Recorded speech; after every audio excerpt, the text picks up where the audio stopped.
जब लालू यादव शहाबुद्दीन से बात किए बिना 1 घंटा भी नहीं रुकते थे, हमेशा फोन से बात करते थे, बुलाते थे, आते थे। और जब उनकी शक्ति बढ़ी, शहाबुद्दीन साहब जब बिहार के एक जाने माने नेता के रूप में उनकी हैसियत हो गई और उनका समर्थन होने लगा, तो लालू यादव को खतरा दिखने लगा।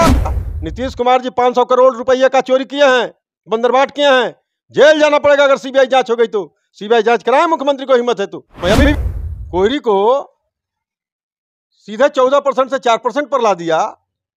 ये गन्ना है। हुआ कैसे? इतना बड़ा खेल कैसे? ये फर्जी है। नीतीश कुमार लालू यादव के साथ मिलकर के और इस बिहार में जातीय उन्माद फैलाना चाहते हैं। क्या नीतीश कुमार एक बार भी अपने दम पर बिहार में सरकार बनाए हैं? जो एक बार अपने दम पर मुख्यमंत्री नहीं बना, वह ख्वाब देखता है कि हम प्रधानमंत्री बन जाएंगे। नीतीश कुमार को जरा भी लाज शर्म हया है तो वह बिहार के गरीबों की गिनती कराएं, बिहार के बेरोजगारों की गिनती कराएं। 500 करोड़ रुपया कहां खर्च हुआ? मुझे तो लगता है कि निकट विधानसभा का चुनाव देख करके, लोकसभा का चुनाव देख करके नीतीश जी चुनावी फंडिंग तैयार किए हैं और ये 500 करोड़ रुपया आधा अपने लिए हैं और आधा तेजस्वी को दिए हैं ताकि चुनाव में भाजपा का हम लोग मुकाबला कर सकें। देखिए, कल 2 अक्टूबर राष्ट्रपिता महात्मा गांधी जी की जयंती थी और इस अवसर पर बिहार की सरकार के मुखिया नीतीश कुमार के द्वारा जातीय गणना का रिपोर्ट जारी कर पूज्य महात्मा गांधी के अरमानों को चकनाचूर किया है, उनको अपमानित करने का काम किया है। बिहार सरकार ने गांधी जयंती के अवसर पर जातिगत जनगणना का रिपोर्ट कार्ड जारी कर दिया है। जैसे रिपोर्ट कार्ड जारी किया गया, प्रकाशित किया गया, सोशल मीडिया के विभिन्न प्लेटफॉर्मों पर रिपोर्ट कार्ड की प्रतियां जब वायरल होने लगी तो चारों तरफ जो जिस जाति के लोग हैं, जिस जाति के नेता हैं, अपने अपने ढंग से बयानबाजी शुरू कर दिए हैं। बयानवीर जो हैं, विभिन्न जाति के विभिन्न दलों के जो नेता हैं, बयानों के तीर चला रहे हैं और एक दूसरे पे हमला कर रहे हैं। इसी कड़ी में आज कायस्थ समाज के नेता हैं, भारतीय जनता पार्टी छपरा के प्रभारी भी हैं और भाजपा के बड़े मजबूत और स्थापना काल के एक स्तंभ हैं अनूप लाल श्रीवास्तव जी। इनसे भी बात करते हैं और जानने का प्रयास करते हैं कि बड़ा भगवा पहने हैं, पगड़ी बांधे हैं, चंदन भी किए हैं। इनसे जानने का प्रयास करते हैं कि इनके मन में कितनी प्रसन्नता है और कितनी संतुष्टि है बिहार सरकार को उस जातिगत जनगणना के रिपोर्ट कार्ड से। बहुत स्वागत, बहुत वंदन। बहुत बहुत नमस्कार, धन्यवाद। कल रिपोर्ट कार्ड जारी हो गया, बहुप्रतीक्षित रिपोर्ट कार्ड, जिसके लिए पूरा देश ललायित था, पूरा बिहार आम जनमानस ललायित था कि कब जारी होगा और हम देखेंगे कि हमारे जात की संख्या कितनी है।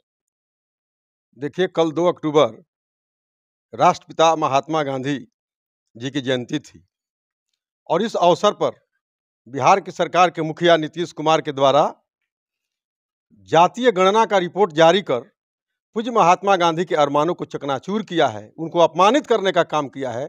क्योंकि पूज्य राष्ट्रपिता महात्मा गांधी जी ने सर्वधर्म समभाव का नारा दिया था और जातियों पर वो विश्वास नहीं करते थे, परंतु बिहार सरकार ने ऐसा दिन चुना जो राष्ट्रपिता महात्मा गांधी को अपमानित करने का काम किया है। इसे पूरे देश की जनता में घोर निराशा जगी है। ऐसा क्यों?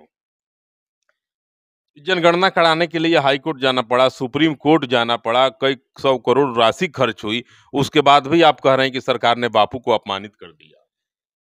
जिन जातियों की गिनती नीतीश कुमार ने करवाया है, मैं पूछना चाहता हूं नीतीश कुमार जी से, उन जातियों को क्या मिला और इस बिहार को क्या मिला? आपने 500 करोड़ रुपया इस जातीय गणना में लगा दिया, वो कैसे खर्च हुआ आप बताएंगे? आप गणना करा रहे थे शिक्षकों से, जो वैतनिक कर्मचारी हैं, उनको आप वेतन देते हैं स्कूल में पढ़ाने के लिए और वो पार्ट टाइम में काम कर रहे थे, सुबह शाम काम कर रहे थे स्कूल के बाद। तो फिर जब वेतन देते हैं उनको और जो मॉनिटरिंग कर रहे थे, ऊपर के अधिकारी, बीडीओ, सीओ, अन्य जो भी अधिकारी इसके मॉनिटरिंग कर रहे थे, वो सारे के सारे लोग वैतनिक हैं, सबको आप तनख्वाह देते हैं। तो फिर ये 500 करोड़ रुपया कहाँ खर्च हुआ? मुझे तो लगता है कि निकट विधानसभा का चुनाव देख करके, लोकसभा का चुनाव देख करके नीतीश जी चुनावी फंडिंग तैयार किए हैं और ये 500 करोड़ रुपया आधा अपने लिए हैं और आधा तेजस्वी को दिए हैं ताकि चुनाव में भाजपा का हम लोग मुकाबला कर सकें। और इस बिहार के जनता की गाढ़ी कमाई का 500 करोड़ रुपया का बंदरबाट नीतीश कुमार ने किया है। बिहार की जनता आने वाले चुनाव में उनको सबक सिखाने का काम करेगी। सरकार गरीबी की जनगणना क्यों नहीं कराई कि कितने गरीब हैं, कितने असाक्षर हैं, कितने मजलूम हैं, कितने बेसहारा हैं? आखिर जातिगत जनगणना कराने से बिहार को क्या मिला? मैंने पिछले एक आप ही के इंटरव्यू में कहा था कि नीतीश कुमार को जरा भी लाज शर्म हया है तो वह बिहार के गरीबों की गिनती कराएं, बिहार के बेरोजगारों की गिनती कराएं, बिहार के छतविहीन लोगों की गिनती कराएं। आप कह रहे हैं कि जरा भी शर्म हो, जरा भी लाज हो नीतीश कुमार जी में। नीतीश कुमार में कुछ काबिलियत है, कुछ विशेषता है, कुछ गुण है, तबे ना पूरा देश का विपक्षी दल एक हुआ है और नीतीश कुमार जी को प्रधानमंत्री बनाने जा रहा है। प्रधानमंत्री बनेंगे, अब क्या सोच रहे हैं? नीतीश कुमार का सपना धरा का धरा रह जाएगा। नीतीश कुमार को इंडिया अलायंस का चेयरमैन नहीं बनाया, संयोजक नहीं बनाया, वो सब ख्वाब देखते हैं प्रधानमंत्री बनने का। नहीं, ये गलत है। जब संयोजक बना ही देगा तो प्रधानमंत्री का घोषणा कैसे करेगा? क्या संयोजक प्रधानमंत्री नहीं हो सकता है? जो संयोजक नहीं बन पाया, जो संयोजक नहीं बन पाया वो कैसे प्रधानमंत्री बनेगा? और मैं पूछता हूं आपसे, आप बताइए, क्या नीतीश कुमार एक बार भी अपने दम पर बिहार में सरकार बनाए हैं? जो एक बार अपने दम पर मुख्यमंत्री नहीं बना, वह ख्वाब देखता है कि हम प्रधानमंत्री बन जाएंगे। ये तो ख्वाब ही रह जाएगा ना। देखिए, यह जो गणना नीतीश कुमार ने करवाया है यह 100% फर्जी है। कोई जाति जिसकी गणना हुई वो संतुष्ट नहीं है, क्योंकि गणना तो हुआ ही नहीं है। कोयरी लोग बड़ा बौखलाया है, कल से देख रहे हैं। अब कोयरी की संख्या घटा दिया, कोयरी को सीधे 14% से 4% पर ला दिया।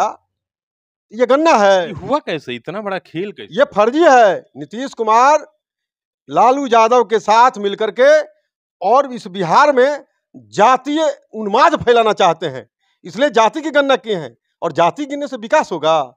विकास करना है तो विकास से वंचित जिलों को चुनिए, विकास से वंचित प्रखंडों को चुनिए, विकास से वंचित गांवों को चुनिए, सड़कों को चुनिए जो चलने लायक नहीं है, विद्यालय को चुनिए जिस विद्यालय में आज भी भवन नहीं है, विद्यालय में बिजली नहीं है, गर्मी के दिन में बच्चे पसीना से भीग करके बैठे रहते हैं, बेंच नहीं है बैठने के लिए।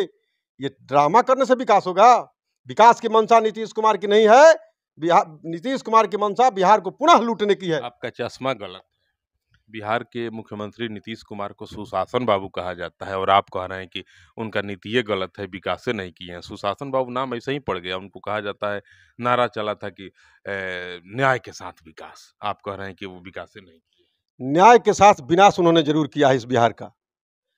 और जब सुशासन बाबू नाम था तो फिर पलटू राम नाम कैसे हो गया? डरते नहीं हैं पलटू कुमार? किस बात की डर? मैं एक भगवान से डरता हूँ। लाठी चल जाए। मैं सिर्फ भगवान से डरता हूँ। लाठी क्या, गोली से भी सांसद लोगों को मैं गोली से भी नहीं डरता हूँ। जिसको डरना हो डरे, मैं लाठी और गोली से नहीं डरता हूँ। नीतीश कुमार ने जातीय उन्माद फैला करके और पुनः अपना कुर्सी बरकरार रखना चाहता है, इसलिए जातिगत गणना हुआ है। और पूरे देश में कहीं जातिगत गणना नहीं हुआ है, और अगर हुआ भी है तो कहीं सार्वजनिक नहीं हुआ है। नीतीश कुमार की मंशा क्या है?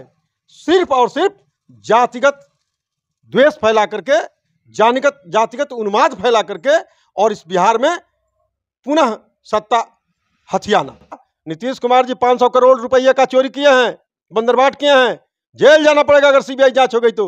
सीबीआई जांच कराए, मुख्यमंत्री को हिम्मत है तो। मैं अभी भी कहता हूं, खाली बिहार में आपको सीबीआई दिखता है और राज्य में आप लोग काहे नहीं भेजते हैं? अभी ईडी गिरफ्तार किया है ना चंद्रबाबू नायडू, आंध्र प्रदेश के पूर्व मुख्यमंत्री।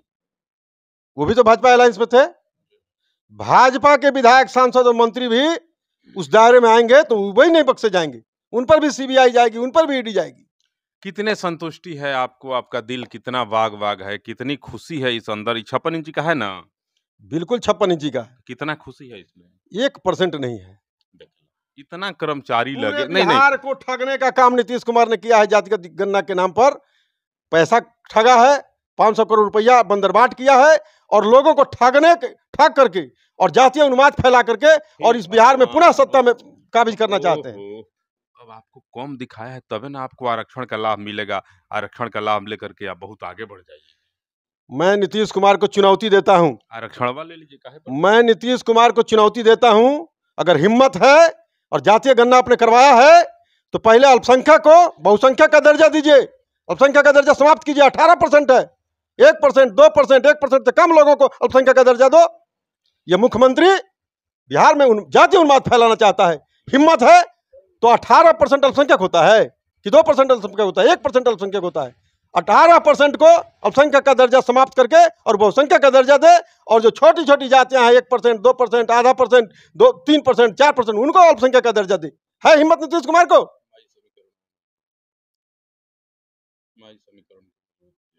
माई समीकरण तो न था न है। वो एक समय था जब था, माई समीकरण पूरी तरह ध्वस्त हो गया है, और मुसलमान भी लालू और नीतीश के छलावे में नहीं आने वाले हैं। आपने देखा ना, नीतीश कुमार के साथ गठबंधन टूटने के बाद गोपालगंज कुढ़नी में जो चुनाव हुआ, बैंड बजा दिया ना हम लोगों ने लालू और नीतीश का। नहीं, वो तो बीजेपी के राष्ट्रीय जनता दल के लोग कुछ कहते हैं कि हिना मैडम को वहाँ जो है नहीं बुलाया गया गोपालगंज और कुढ़नी के बाई इलेक्शन में, इसलिए हार हो गई। हिना मैडम अगर चली जाती तो अल्पसंख्यक समाज के लोग वोट कर देते और महागठबंधन के उम्मीदवार दोनों सीटों से जीत जाते। भाजपा के लोगों ने मना किया था क्या कि हिना साहब को मत भेजिए, बुलाइए? भाजपा के लोग मना किए थे। मुसलमानों का मोह भंग हो गया है लालू यादव से, नीतीश कुमार से, इसलिए हिना साहब नाराज हैं। हिना साहब के साथ जो खेल हुआ है राष्ट्रीय जनता दल के संस्थापक शहाबुद्दीन साहब, और उनको यूज किया। किसने? पियो फेंको, लालू यादव ने पियो फेंको की तरह इस्तेमाल किया, और जब वो मर गए तो उनके परिवार की तरफ देखना नहीं चाहता है शहाबुद्दीन साहब की। क्यों नहीं बुलाया चुनाव में? किसने मना किया था? भाजपा के लोग कहे थे क्या कि हिना साहब को माइनस कर दो, हिना साहब को मत बुलाओ? हिना साहब के माध्यम से इस देश का मुसलमान सब जान गए हैं कि देश की आजादी में, आजादी के 70-75 वर्षों में मुसलमानों को कांग्रेस ने ठगने का काम किया, लालू यादव ने ठगने का काम किया, और अब नीतीश कुमार ने ठगने का काम किया है। इसलिए उनसे मोह भंग हो गया है, और मुसलमान भी भाजपा की तरफ मुखातिब हो रहे हैं, और अगले चुनाव में मुसलमान भी भाजपा को वोट करेंगे। शहाबुद्दीन साहब के प्रति क्या ख्याल है? तो शहाबुद्दीन साहब व्यक्तिगत जीवन में वो क्या थे, इसे कोई मतलब हमको नहीं है, लेकिन शहाबुद्दीन साहब युवा अवस्था से लेकर के और मरने के दिन तक तन मन धन लगा करके राष्ट्रीय जनता दल को पूरे बिहार में मजबूत करने का काम किया था। और एक समय था जब लालू यादव शहाबुद्दीन से बात किए बिना 1 घंटा भी नहीं रुकते थे, हमेशा फोन से बात करते थे, बुलाते थे, आते थे। और जब उनकी शक्ति बढ़ी, शहाबुद्दीन साहब जब बिहार के एक जाने माने नेता के रूप में उनकी हैसियत हो गई और उनका समर्थन होने लगा, तो लालू यादव को खतरा दिखने लगा, और शहाबुद्दीन साहब को समाप्त करने के लिए डीपी ओझा को ले आए। डीपी ओझा को ला करके प्रतापपुर कांड करवाया, और क्या क्या नहीं किया, पियो फेंको की तरह इस्तेमाल करके। और जब मोहम्मद शहाबुद्दीन साहब जो मजबूती के साथ अपना पूरा जीवन राष्ट्रीय जनता दल को मजबूत करने में समर्पित कर दिया, वैसे शहाबुद्दीन साहब के परिवार को जूते की ठोकर से मार करके और राजनीति से किनारे करने का काम ये राष्ट्रीय जनता दल और जनता दल यू के लोगों ने किया है।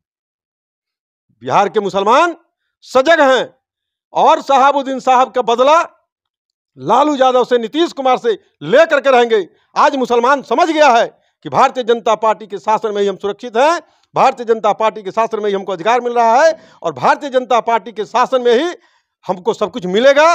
इसलिए वो भारतीय जनता पार्टी की तरफ मुखातिब हो रहे हैं, और लालू यादव और कांग्रेस और इनको नीतीश कुमार को आने वाले चुनाव में मुसलमानों का वोट का माने बोहनी तक नहीं होने जा रहा है। चलिए, राजनीति के तरफ हम लोग घूम गए थे। जनगणना से खुश नहीं है ना? जनगणना से बिहार का एक भी व्यक्ति खुश नहीं है। क्या मिलेगा बिहार के लोगों को? आपको क्या मिलेगा? आपको उस गणना से क्या मिलेगा? गणना कराते गरीबों की, गणना कराते बेरोजगारों की, गणना कराते किसानों की। आज सूखा पड़ गया है, किसान पानी पटाते पटाते थक गया है, घर का सारा पैसा खेत में लगा दिया है, धान होने की संभावना नहीं। वैसे गरीबों के लिए, वैसे गरीब किसानों के लिए नीतीश कुमार ने क्या किया है? ये चकमा कब तक चलेगा? 18 साल हो गया नीतीश जी, और एक एक जाति, एक एक नागरिक समझ चुका है। 18 साल हो गया, तब तो खुद ही प्रधानमंत्री बन के दिल्ली चल जाएंगे, अब यहाँ तो रहेंगे। प्रधानमंत्री तो दूर की बात है, ख्वाब में बन ले। ख्वाब क्या है? हम साइकोलॉजी के स्टूडेंट रहे हैं। आप जिस चीज साइकोलॉजी नहीं, के स्टूडेंट रहे हैं। आप जिस ख्वाब चीज क्या को- आता है? आप जिस चीज को ख्वाब कह रहे हैं, पूरा देश का विपक्ष एकजुट है। कभी पटना में बैठक होता है, तो कभी दिल्ली में बैठक होता है, तो कभी महाराष्ट्र में बैठक होता है। सब जगह नीतीश जी को बड़ा आदर से बुलाया जाता है, जाते हैं वहाँ, और बड़ा सम्मान भी मिलता है। तो नीतीश जी और लालू जी भाग करके क्यों आ गए थे महागठबंधन की बैठक से? क्यों भाग करके आ गए थे? प्रेस में क्यों नहीं सम्मिलित हुए? कोई जरूरी काम आ गया होगा। कोई काम नहीं है। इस ये ऊपर ऊपर मेल है, अंदर बहुत बड़ा खेल है। ये सीटें नहीं बटेगा। आप बताइए, 7 पार्टी है बिहार में, 40 सीट है, 16 नीतीश कुमार सीटिंग है, वो 16 लड़ेंगे। दीदी ममता दीदी कांग्रेस की उपज है। कांग्रेस के भ्रष्टाचार, कांग्रेस के अत्याचार और कांग्रेस के दुराचार की उपज दीदी है। और कम्युनिस्टों से लड़ करके दीदी खड़ा हुई है। वो कांग्रेस और कम्युनिस्ट जिस गठबंधन में रहेंगे उसमें रहेगी क्या लगता है नीतीश देख रहे हैं लोग? ममता बनर्जी नीतीश कुमार को प्रधानमंत्री के रूप में स्वीकार करेंगी क्या? देखिए, 1 दर्जन उम्मीदवार हैं प्रधानमंत्री के। कहीं अरविंद केजरीवाल हैं, कहीं शरद पवार हैं, कहीं ममता बनर्जी हैं, कहीं नीतीश कुमार हैं, कहीं राहुल गांधी हैं। किसको कौन समर्थन दे रहा है? अनूपलाल श्रीवास्तव जी के बातों से कितने सहमत हैं, आप क्या सोचते हैं इनको सुनने के पश्चात? कमेंट बॉक्स में जाएंगे और ज़रूर कमेंट करेंगे कि आप इनके बारे में क्या सोचते हैं, इनके विचारों से कितने सहमत हैं। हाँ, और एक चीज़ आप हमें ज़रूर बताइएगा कि आपके यहाँ जनगणना करने के लिए कोई कर्मचारी गया था? अगर गया था तो ज़रूर बताइएगा कि आपके घर गया था, जाकर के लिखा, और नहीं गया था वह भी आप बताएंगे, क्योंकि बड़ी ज़ोर से एक चर्चा चल रही है कि जो जनगणना करने वाले कर्मचारी थे, किसी के दरवाजे पे जाके बैठ के पूरे गांव भर का मामला एक ही जगह निपटा करके निकल गए। इसलिए मैं आपके बयानों की प्रतीक्षा करूंगा, आपकी प्रतिक्रिया की प्रतीक्षा करूंगा, और आप लोग बताएंगे ज़रूर कि आपके घर कोई गया था कि नहीं गया था। नमस्कार।